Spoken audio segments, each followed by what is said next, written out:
There's a truth that too many men ignore until it's too late. A man without boundaries becomes a man without respect. And when a man loses respect, whether in relationships, at work, or even with himself, he loses everything. Respect is the currency of masculinity. It's the backbone of authority, the magnet of attraction, and the foundation of power. Yet here's the paradox most men never grasp. Respect isn't something you chase. It's something you enforce. You don't demand it with loud words. You don't beg for it through validation. You design it through unshakable standards that announce without a single word, "This is who I am, and this is what I tolerate." So let's strip it down to the core. If you truly want to reclaim your masculine edge, if you want women to feel that primal pull toward you, if you want other men to look at you and think, "He's different," you must start with the first and most brutal law of boundaries. Boundary number 1, never reward disrespect. Every time you tolerate disrespect, every time you laugh it off, explain it away, or let it slide because you don't want to cause drama, you trade a piece of your self-worth for temporary peace. But here's the catch. Peace built on disrespect is not peace at all. It's slow erosion. It's death by 1,000 cuts. When you let someone, especially a woman you love, cross the line and you reward that behavior with forgiveness, attention, or worse, compliance, you teach her one dangerous lesson. Your respect is negotiable. And the moment your respect is negotiable, you stop being a man she looks up to and start being a man she tests endlessly. Because make no mistake, tests will come. Women test boundaries not because they're cruel, but because subconsciously they want to feel the strength of the man they're with. She wants to know that when life applies pressure, when emotions rise, when temptation or chaos knocks, you won't crumble. And if you crumble with her, how can she trust you to hold up in the real storms of life? Stoic discipline teaches us that a man must remain rooted in his principles, immovable, like a mountain. If someone mocks you, belittles you, or throws subtle disrespect, and you tolerate it, you're training them to repeat it. But if you withdraw your presence, if you cut access immediately and without drama, you send a signal far louder than any words. Disrespect has no place here. And understand this, withdrawing is not weakness, it's power. Weak men argue. Weak men explain. Strong men remove themselves because silence and absence are punishments no chaos can endure. This is where most men fail. They confuse tolerance with patience, and they confuse boundaries with cruelty. But the truth is simple. You teach people how to treat you by what you reward. If you reward disrespect, you will live in it. If you punish it by walking away, by withholding access, by refusing to engage, you will be surrounded by respect. The world, women included, doesn't respect men who bend. It respects men who hold the line. So here's your first commandment if you want to step into true masculine authority. Never reward disrespect. Not once, not ever. Because the moment you do, you're no longer leading. You're begging. And the man who begs for love, respect, or validation will never receive it. Boundary number 2, guard your peace. Peace isn't something you stumble into. It's not something someone else gives you. Peace is a fortress you build brick by brick, and only you can defend it. The modern world is designed to pull men away from themselves, to scatter their focus, and to drown them in distraction. And the man who cannot defend his peace will always live as a servant to his impulses, to other people's moods, to chaos itself. You cannot earn respect when you are constantly outsourcing your calm, chasing comfort in the arms of others, or begging the world to make you feel whole. Because here's the truth. If you never give yourself peace, no one else can give it to you either. And women, they feel this instantly. A woman can sense when your attention is fractured, when your schedule bends to her moods, when your space lacks discipline, and when your time is anything but sacred. That doesn't inspire love. That doesn't spark desire. It makes her feel like she's the captain of your ship, And no woman respects a man who needs to be led. So what does it mean to guard your peace? It means you become unavailable to chaos, not out of fear, but by conscious design. You look at every input in your life, your phone, your habits, your relationships, your environment, and you ask one piercing question: does this protect my peace, or does this poison it? If it poisons it, it's gone. No second chances, no emotional arguments, just cut. You stop chasing, because chasing pulls you out of presence. You stop arguing, because arguments mean you're explaining yourself to chaos, and men at peace never explain themselves to chaos. You stop scrolling endlessly, because every scroll is a decision to numb instead of build. You stop sleeping in, because sleeping in tells your soul your life has no urgency. You stop giving unlimited access, because your presence is sacred and not everyone deserves it. Peace is boundaries without explanations. You say no, and that's the end of it. You leave texts unanswered if they come from people who never added peace to your life.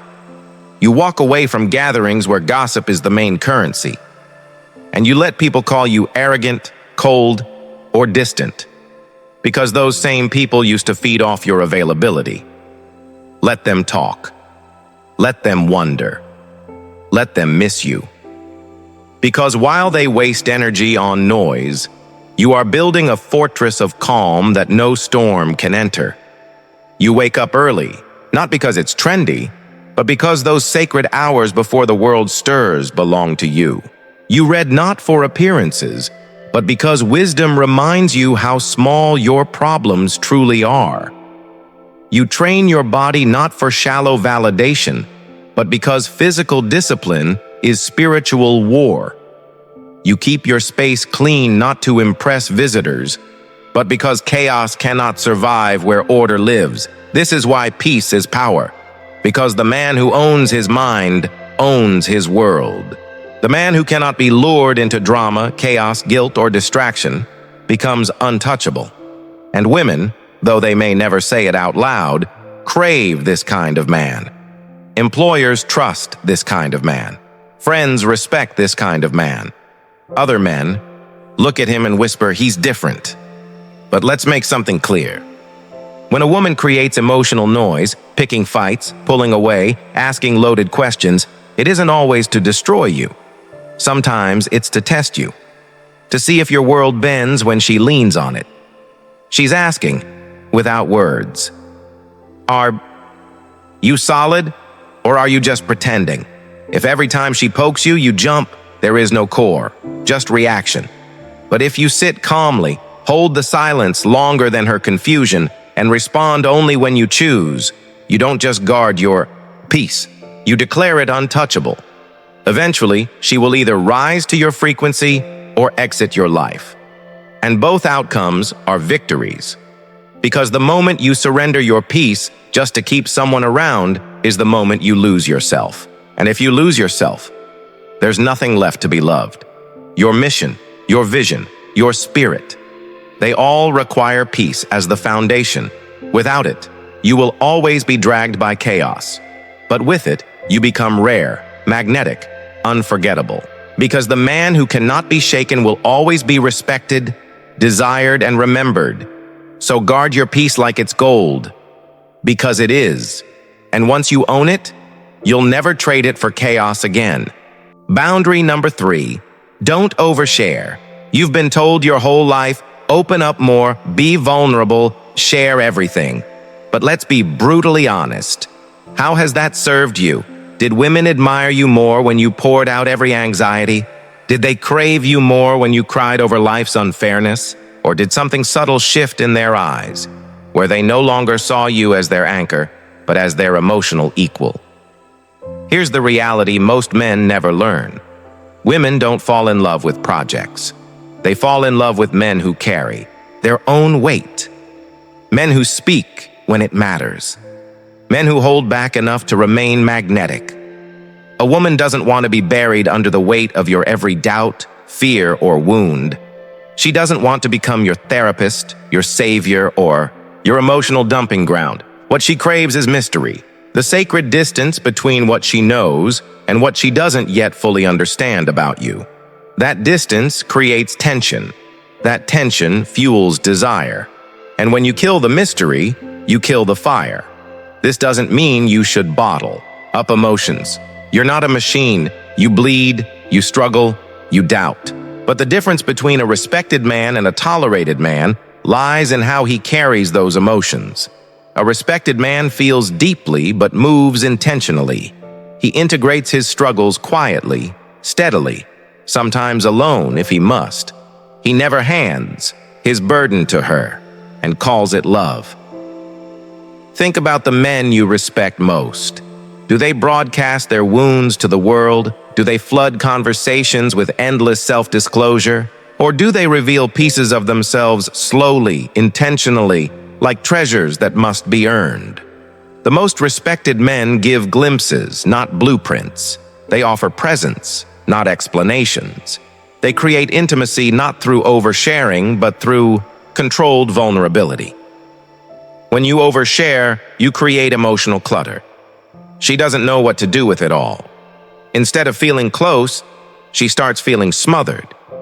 Instead of admiring your openness, she questions your stability. And instead of leaning in, she instinctively pulls back, not because she's cruel, but because she doesn't want to be your savior. She wants to lean on you, not carry you. That's why the most magnetic men reveal themselves like a sunrise. Slow, intentional, earned.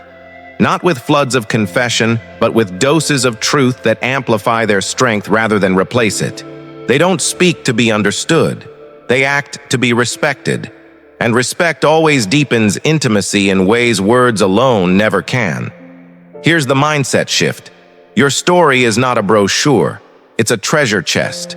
Not everyone gets access.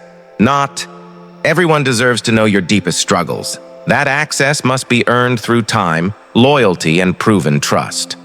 So the next time you feel the urge to overshare, remember this. Mystery is not dishonesty. Mystery is magnetic. It keeps her leaning in, wondering, intrigued. It separates you from every man who spills his soul on day 3 hoping it will make her stay. Oversharing doesn't build connection. It kills attraction. Because when you give her everything up front, there's nothing left to pursue. And without pursuit, desire dies. This isn't about manipulation. It's about mastery.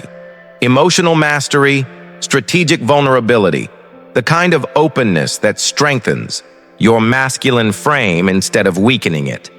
You speak your truth when it serves your mission, not when you crave a shoulder. You reveal your heart in doses that deepen polarity, not collapse it. And here's the secret. You don't need to be relatable. You need to be radiant. Stop softening your edge just to be understood. Hold your ground when she disagrees. Be okay if she doesn't fully get you, because tension creates attraction, and the man who isn't desperate to be understood is the man who is always pursued. Your peace is not a group project. Your vision is not a team vote. Your mission is not for public debate. When you treat your inner world like sacred territory, when you reveal only what amplifies your strength, you stop being predictable and start being unforgettable. So remember, don't overshare. Let her earn access to your depth. Let her lean in to discover you, not drown in you. That's how you preserve polarity, build respect, and keep the fire alive long after the honeymoon ends. Boundary number 4. No emotional reactivity. Control is not the absence of emotion. It's the mastery of it. A truly powerful man doesn't suppress his feelings, but he refuses to let those feelings control his frame. This is the essence of Stoicism, the timeless principle that separates leaders from followers, kings from servants, and respected men from the weak. Think about it. The world thrives on your reactivity. Social media feeds on your outrage. Weak men collapse into fights over ego, and women, consciously or unconsciously, test your frame to see if you'll stay grounded or lose control. If your inner world can be swayed by every mood, every insult, every withdrawal of attention, then you are not leading, you are being led. This is emotional slavery disguised as passion. Picture the common scenario. She throws a curveball. Maybe her tone shifts. Maybe she gives you the silent treatment. Maybe she drops a sarcastic jab that cuts a little too deep. Instantly, your chest tightens, your mind spins, and your words scramble in desperation to fix the sudden imbalance. That, right there, is reactivity. Your emotions are no longer yours, they're hers to control. And here's the brutal truth. Once she knows she can move you like that, once she feels she can twist your emotions at will, respect begins to rot. Slowly, silently, permanently. Man rooted in Stoicism is different. He doesn't numb himself, but he builds a fortress around his state of mind. He feels deeply, yet he moves deliberately. He can stand in front of a disrespectful stranger, a boss questioning his worth, or a woman testing his frame and remain unshaken. Not cold, not heartless, sovereign. This is why calm men are magnetic. This is why stoic men are rare. Because in a world drowning in noise, the man who remains still in the storm is the man everyone notices. Women don't just relax in his presence. They melt. Because she finally feels safe. But understand, you can't fake this. You can't pretend calm while boiling inside. True non-reactivity comes from owning your triggers. From facing the wounds that make you flinch when someone disapproves, panic when someone pulls away, or rush to defend yourself when someone doubts you. You must look those wounds in the eye and tell them, "You don't lead me anymore." That's when transformation begins. You start creating space between stimulus and response, a space where most men collapse, but you remain rooted.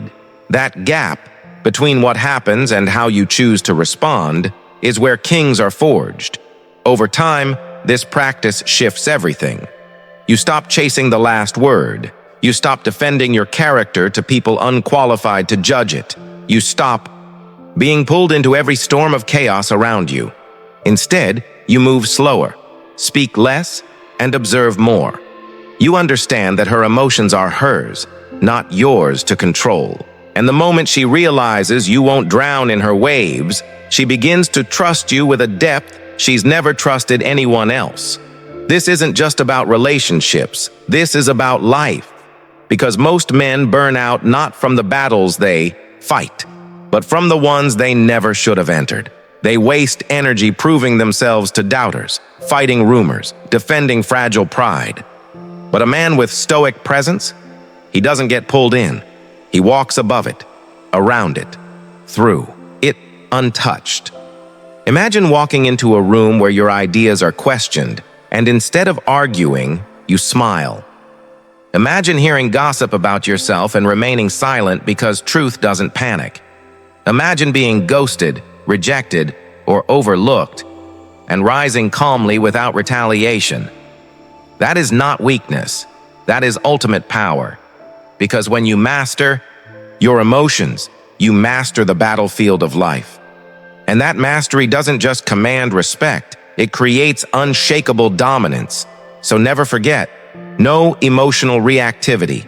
The man who controls himself cannot be controlled by anyone else. Boundary number 5, always be willing to walk away. This is the ultimate test of masculine strength, the boundary that separates men who merely exist from men who dominate life. Because here's the truth most men never face. If you are afraid to walk away, you are already owned. Look around you. Too many men stay where they don't belong. They stay in jobs that drain their soul. They stay in friendships that chip away at their worth. They stay in relationships that emasculate them, suffocate them, and turn them into shadows of the man they once were. And why? Out of fear. Fear of being alone. Fear of starting over. Fear of what others might think. But fear has never built an empire. Fear has never inspired respect. Fear has never attracted loyalty. A man who stays in situations that insult, His soul becomes invisible, not just to others, but to himself. He smiles on the outside while silently dying inside. And slowly, without realizing it, he trades his birthright of power for the scraps of comfort.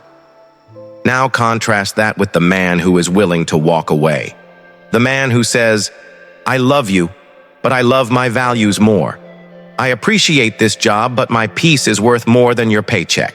I enjoy this circle, but my growth matters more than your approval." That man is terrifying. That man is magnetic. That man is free. Women sense this instantly. They can feel the difference between a man who clings to her out of addiction and a man who stays with her out of alignment. The first kind of man gets tested relentlessly. She pushes, she pulls, she provokes, because deep down she knows he won't leave. But the second kind of man, she watches herself around him. She brings her best. She respects his time, his presence, his energy, because she knows he will walk the second she crosses the line. Walking away doesn't make you cold. It makes you sovereign. It means you have sworn loyalty to yourself before anyone else. It means you refuse to beg for crumbs when you were born to build kingdoms. It means your love, your time, your energy are sacred. And only those who rise to your standard can keep them. And here's the divine irony.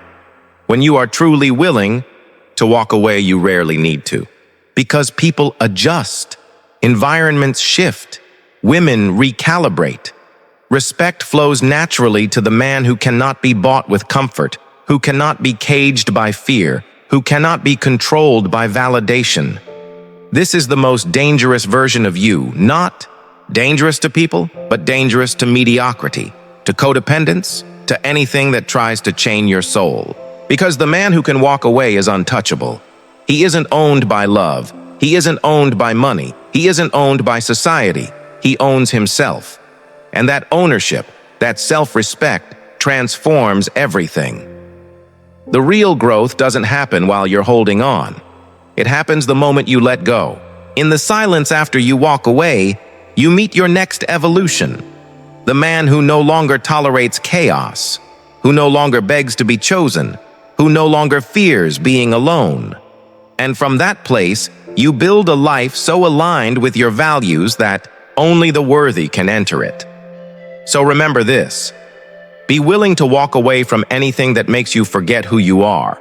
Jobs, friendships, comfort, relationships.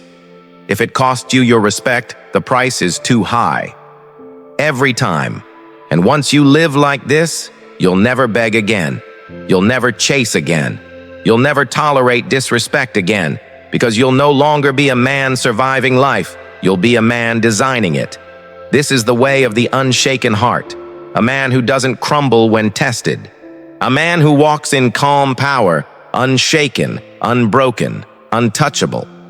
If these words hit you deep, don't just scroll. Stand up, step forward, prove it. Drop a comment below. I choose respect over validation. And if you're ready to walk this path with me, subscribe to the Unshaken Heart. Share this video with a brother who needs it. Because when you support this movement, you don't just grow this channel. You help awaken a generation of men who refuse to live on their knees. This is your moment. This is your standard. This is your rise. Welcome to the Unshaken Heart.